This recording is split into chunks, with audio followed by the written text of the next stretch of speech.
Robert was sweet while we were dating, but he changed drastically after we got married. He constantly brags about working at a top-tier company and lords it over me and the kids every day. I wanted to continue working after getting married, but Robert and his father John ordered me to quit, so I reluctantly became a housewife. One evening, Robert looked at me and laughed. "You've aged, haven't you? You were somewhat better when we got married. Being the housewife and goofing off has made you age even faster.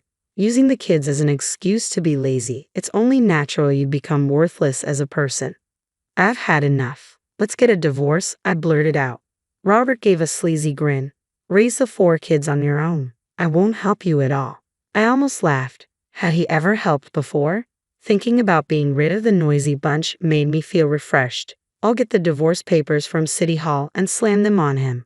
"You can say whatever you want for now. Enjoy it while it lasts." I'm Scarlett, a 50-year-old housewife. I met Robert through my parents and married him 30 years ago. His verbal abuse has worsened over the years, becoming a constant headache. It wasn't like this when we were dating. Robert, who graduated from college and works for a top-tier company, often talked about his job during dates. I didn't understand all the jargon, but I thought he was serious and passionate about his work. Having lost my dad in childhood and seen my mom struggle, I wanted to marry Robert, who had a stable job, to give her peace of mind. Growing up without my mom around was hard for me. In contrast, Robert was raised by his dad after his parents divorced when he was a teenager. Not knowing my own dad, I was thrilled to have someone I could call dad, even if we weren't blood related. I hoped we could get along like a real father and daughter, but that hope was quickly dashed. After getting married, I found out that Robert was completely under John's thumb. Many of Robert's relatives are not salaried workers but run their own businesses or restaurants, and John also started his own business. Robert deeply respected John. I got into a famous university and joined a company because I followed Dad's advice. He often said proudly, "Since the divorce from Mom, Dad raised me while expanding his company. He's an amazing man." "Yes, he is," I'd say, not knowing how to respond. "I'll make sure my son studies hard and gets into my alma mater's high school and college." I worked in Dad's company for a while but had to change jobs due to an injury, causing trouble for Dad. So, if I have a son, I plan to make him the successor to Dad's company. That's thinking too far ahead, especially when I wasn't even pregnant yet. Before we had kids, I could listen to him and laugh it off. But after giving birth to girls in succession, Robert and John gradually started to treat me coldly. When our 3rd daughter was born, John visited the hospital room, looked disdainfully at the baby sleeping in the bed, and clicked his tongue. "Another girl, hey? Robert, you've got a failure for a wife." "I'm sorry, Dad," Robert said. "Scarlett, if the next one's a girl too, we're getting a divorce. A wife who can't produce an heir is useless to us." Exhausted in bed after a difficult birth, I couldn't stop crying at their cruel words. The thought of divorce crossed my mind then. Later, when our son Thomas was born, John doted on him. Robert, John, and Thomas would go out to see animated movies, buy toys, and John would give Thomas an allowance, leaving Thomas confused and the daughters complaining to me about John. Every time I slightly burnt the food or a speck of dust fell after cleaning, Robert dramatically lamented and mocked me. "If this were your job, you'd be fired immediately." It must be nice for women to be supported by their husbands and laze around at home all day. I wish I could just play with the kids and slack off every day too. Hearing this always made me angry. I had wanted to continue working, but right after getting married, Robert and John ordered me to quit my job.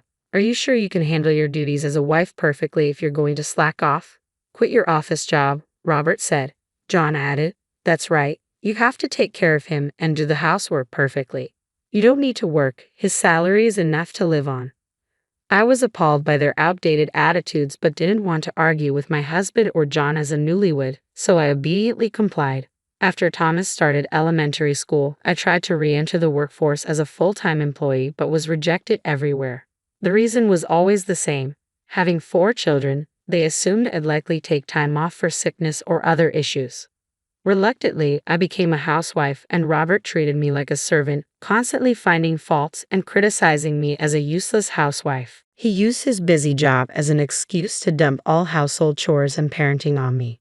I didn't mind handling the housework since I was a housewife, but whether I was sick or sleep-deprived after childbirth, he acted as if it had nothing to do with him, showing no support at all.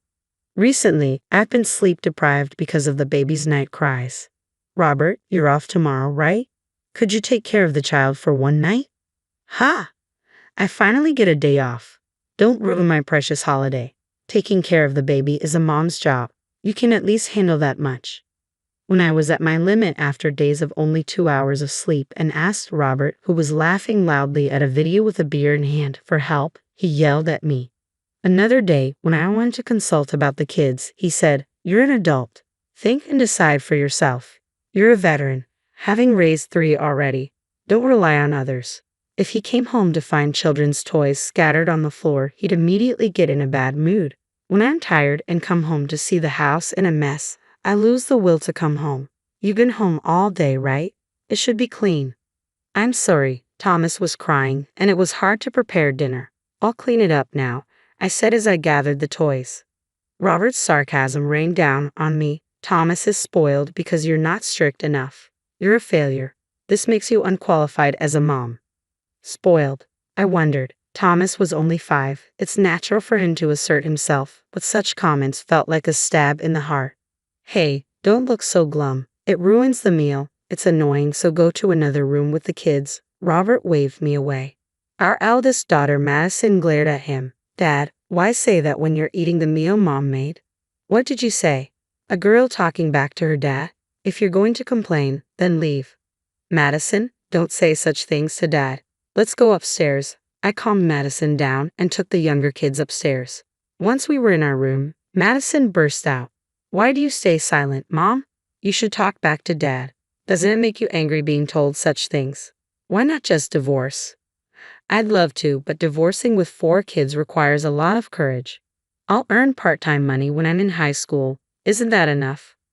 I smiled weakly at Madison. Thank you. I appreciate the thought. As I gently stroked Madison's head, she fell silent. Madison, a middle schooler, seemed to feel that her parents' relationship was beyond repair, so on days she had no plans, she'd actively take care of her younger siblings. I wished Robert, as their dad, would interact more with the kids, but he always treated them as nuisances and a source of his stress. On weekends, when the kids made noise, he'd complain and order me to take them somewhere. My head hurts. I feel sick. Despite disliking children, when we visited the in-laws' house, he pretended to dote on Thomas to show John how much he valued the pair, which was hypocritical. One weekend, Robert got up past noon and, seeing me eating lunch with the kids, announced, "You see I'm tired, right? Take the kids somewhere. I'm going out for drinks with a junior from work in the evening, so you can come back by then." All right, by the way, our living expenses have been cut back this past year. Can we return to the original amount? I asked timidly. Robert's eyes narrowed. You can manage with $300 for food and living expenses. As a housewife, you should be able to budget better. Can't you do that without a college education?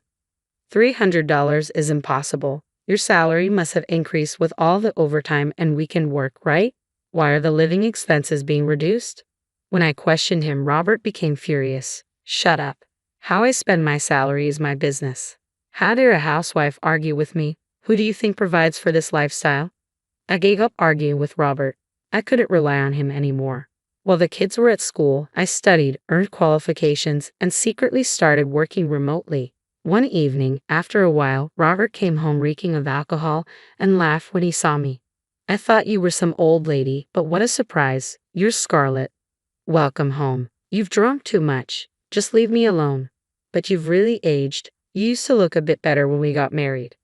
I was furious. Due to the reduced living expenses, I had to switch to cheaper cosmetics and hadn't bought any new clothes in a year. Meanwhile, he frequently bought new suits and ties, went out drinking every night under the pretense of treating his subordinates, and purchased brand-name shoes and watches. With a trembling voice, I clenched my fists and retorted, I want to dress up beautifully too, but you're the one not giving me any money, Robert. Don't blame others. It's because you're lazing around as a housewife that you age faster, Robert mocked loudly, always sleeping, lacking a sense of urgency, using the kids as an excuse to be lazy. No wonder you're failing as a person. Dizziness hit me from the anger. Who was it that ordered me to become a housewife despite wanting to continue working? I've had enough. Let's get a divorce, I blurted out. Robert's face showed a moment of surprise, but he quickly smirked. Fine by me. I'm tired of seeing your gloomy face anyway, he agreed easily. But raise the 4 kids on your own. I won't help you at all. I almost laughed. Had he ever helped before? It had always been just me raising all 4.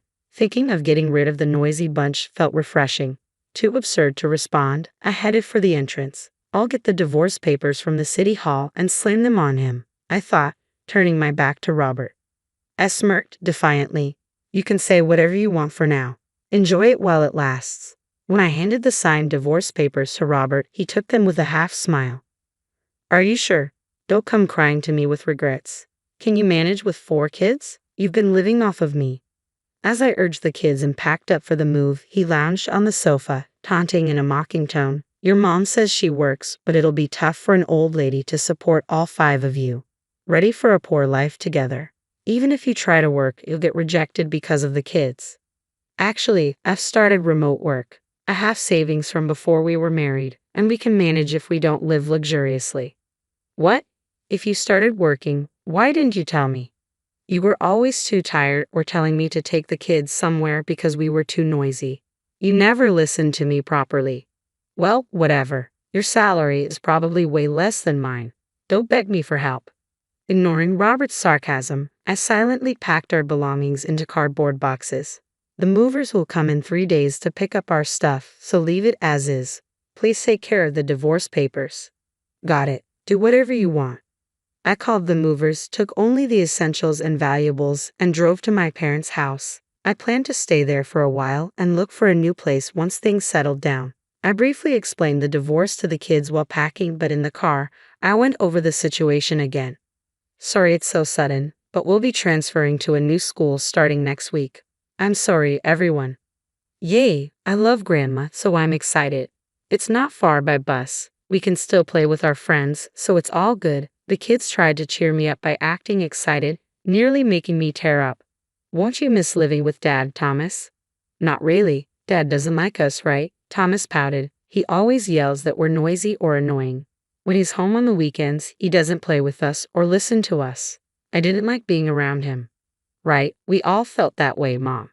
The kids' agreement filled me with regret. I should have made the decision to divorce sooner. When I called my mom to explain, she was surprised and saddened. Robert always played the good husband and dad when we visited my parents for Christmas, so my mom thought we were happy together. She was heartbroken by the news. After the kids went to bed at my parents' house, my mom told me, Scarlett, you can stay here as long as you like. We'll manage the living expenses somehow. Thank you, but I'll be okay. Could you introduce me to a lawyer, though? Of course, but you'll have to wait a bit since I'm fully booked right now. Let me know if there's anything you need help with, okay? Understood, I replied. My mom's strong words resonated with me. 6 months after the divorce, my children and I were starting to adjust to our new environment. As I returned home from shopping, I found Robert standing in front of the gate. His hair, now mixed with gray, was unkempt, and dark circles under his eyes made him seem utterly disheveled. He lunged at me as soon as he saw me with my bag, but I coldly shrugged him off. Who are you? Come on, don't be like that. I'm your master. I don't have a master. What does my ex-husband want at my parents' house? I asked, pushing him away. Robert began to rant in a near frenzy. I was suddenly kicked out of the house. What's going on? It wasn't sudden. You must have received several notices about paying the rent, right? If you ignore them, getting kicked out is inevitable. Why should I pay? Because you are the tenant. Hearing the commotion, a middle-aged woman from the neighboring house peeked out of her front door. Scarlett, what's happening? Should I call the police? No, it's okay. It's just my ex-husband who has come over. The woman glanced at Robert and frowned. Ah, that one. Scarlett, let me know if you need anything. With that, she disappeared back into her house. What have you been telling people about me? Let's go inside. We're causing a disturbance. Ignoring his question, I led Robert into the house. As soon as we were inside, Robert sprawled on the living room sofa and downed the coffee I offered before returning to the topic. That house was bought by your mom, wasn't it? Yes, but the deed was in your name, Robert. You were too proud to have it in your wife's name, saying it would be embarrassing.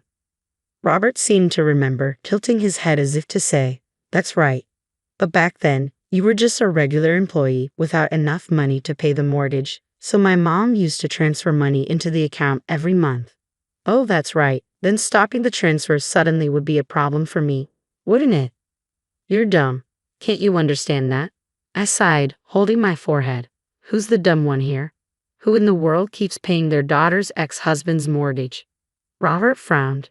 Your mom's rich, right? If she has money, she could have continued paying. It's unfair. Families should help each other in times of need. Who was it that told me not to rely on others when I needed help with child care? And aren't you a senior manager at a large company? Why are you so broke? Pressing him, Robert became flustered and replied, You know why. I was treating my subordinates. It's an important duty of a superior. At the expense of our household budget, the time you reduce our living expenses coincides with when you started working overtime and on weekends. Robert's face stiffened at my observation. I had to maintain communication and motivate them to work harder because of the increased workload, Robert explained. Oh, I see. So you're kind to subordinates but cold to your own children and wife. Subordinates are different, they're endearing. Ah, I see. How about this suggestion? If you're kicked out, why not stay in a business hotel? I got some hotel vouchers from a friend of my mom's who runs one. Robert's eyes widened. Really? You give that to me? I have plenty, so I don't mind sharing a few. You do have your generous moments. I'll be sorted by this weekend, so that'll do. Handing over the hotel vouchers I received from my mom, Robert left in a good mood. Everything seemed set. On the weekend evening, while watching animal videos with the kids in the living room, the doorbell rang. At the door were Robert and John. I swallowed my surprise as they barged into the living room. John surveyed the relaxing children and bellowed, Watch such nonsense. That's why you're all so childish. The pleasant atmosphere of our weekend shattered, and the kids teared up from John's thunderous scolding. Then John turned his anger towards Robert. Robert, are you really leaving Thomas with this woman? What about the talks of him being the heir? I want her to struggle raising 4 kids on her own to make her realize how much she depended on my earnings, Robert declared arrogantly. If you want an heir, I should marry a younger, more obedient wife and have new children. I guess you're right. Find a new wife quickly. Their conversation made me feel sick. As always, they only saw a wife as a tool for producing children. Are you too daft? Robert flashed a malicious smile. We've come to demand compensation. What? Neglecting your husband's care while fussing over the children is a grave sin. You and the kids made it impossible for me to relax on weekends, causing me stress. So I'm claiming $10,000 for nuisance fees. I agree with Robert. A wife should prioritize her husband over the children. Neglecting the husband's care shows a lack of awareness as a wife. It took me a while to grasp Robert's words. I thought they were joking, but seeing John's intimidating presence, it seemed they were serious. A headache began to form. I wanted to commend myself for enduring years with such a person. As I pondered how to respond, Mom appeared at the open living room door. What a lively scene, she spoke in a calm tone. A man in a suit stood behind her. As planned, Mom had brought a lawyer. Relieved, I glanced at John, who had turned pale and was trembling. The once aggressive man seemed entirely different. Hello, Scarlett's mom. Dad, please explain the situation. Robert, too, seemed taken aback by John's sudden change. Regaining my composure with the appearance of allies, I left the room, fetched a large envelope from the bedroom, and returned to the living room after sending the kids upstairs with Madison. Leaving only adults, I laid out the contents of the envelope on the living room table. Mom, you finally got the lawyer's time. I'm sorry for the wait. Since your husband is here, may we discuss the compensation and child support claims now? Compensation. Robert looked puzzled, and I explained. Since you stayed in the hotel we specified, it was easy for the detective to gather evidence. You were even caught getting cozy in the car, resulting in many shots together. As I spread out the photos proving his infidelity, Robert was speechless. Eventually, he snapped back to reality and exploded. You had me stay at that hotel just to have a detective follow me? That's despicable. I don't want to hear that from someone who's been cheating for over a year. I also laid out the joint debit card statement on the table, showing shocking spending of over $10,000 on his mistress. You were stingy with the household expenses, telling me to respect you as a corporate executive. Yet as a father and husband, you're the worst. John spoke softly after a silence. So it wasn't you, but Robert who was having the affair. That's right, she's making a big fuss over a mere affair. Truly a worthless wife, Robert retorted carelessly. John glared sharply at Robert. You damn liar. John suddenly exploded, and I tentatively asked, What did you hear, John? Jane explained with a displeased look. Robert told me that you were the one cheating, neglecting the kids and housework, dumping everything onto him. He also told me how you threatened to take the kids and leave, and he came to ask me for help. What? That's all lies. Would you like to hear the recordings of Robert with his mistress or the verbal abuse towards me and the kids? No, I'd rather not. Just like your mother, you're hopeless, John muttered irritably. After a moment of contemplation, he abruptly apologized deeply in front of me and my mom. Scarlett, I apologize for not investigating thoroughly and believing my idiot son's story. Please forgive me. Why the hell are you apologizing to them, Dad? Apologizing to women is shameful. Stop it, Robert said discontentedly, to which John hurriedly explained. Listen, you should apologize sincerely too. Scarlett's mom is a great benefactor to our family. Didn't you hear from your brother last year? His company was about to go under. I think I heard something about that. Scarlett's mom bought his company last year and became the new president. Thanks to her, the business was turned around. If she pulls her investment now, even our group company will be hit hard. Upon hearing John's words, Robert seemed to finally grasp the situation. His defiant demeanor shifted to one of panic, and he knelt beside John, crying like a child. I'm so sorry. It's all right, I wouldn't ruin your uncle's company over something like this. But Robert, you need to take responsibility, Mom said with an angelic smile. The mistress was your subordinate. I know the president of Robert's company. I've informed them about what happened. Starting next week, you're being relocated to a remote island. Such a shame just after you worked so hard to become a manager. But well, do your best at your new job. Robert, looking up, began to cry. It was his own fault. I felt refreshed, looking down at Robert. Later, with the lawyer present, we proceeded with the divorce formalities. A completely deflated Robert agreed to pay in full the compensation and the misuse savings from our joint account that I had demanded. Mom, as she declared, informed Robert's boss about the affair through a mutual acquaintance. The boss, being a devoted husband, was furious. Robert's mistress resigned voluntarily, and Robert was sent to a branch on a remote island. Demanding and receiving compensation from the mistress in a lump sum, I learned that Robert had fallen from his elite path. The mistress quickly dumped him, bound to start over. Robert, however, faced ridicule for the reason behind his demotion and, feeling unbearable, quit the company.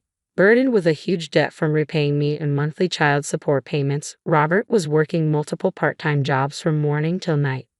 Estranged by John, he was living a lonely life in a dim apartment. Meanwhile, John, having injured my mom, faced cold treatment from relatives. After employees complained about his tyrannical behavior, his company faced a strike, leading to its collapse. Now he's working part-time at a restaurant, berated by a younger manager.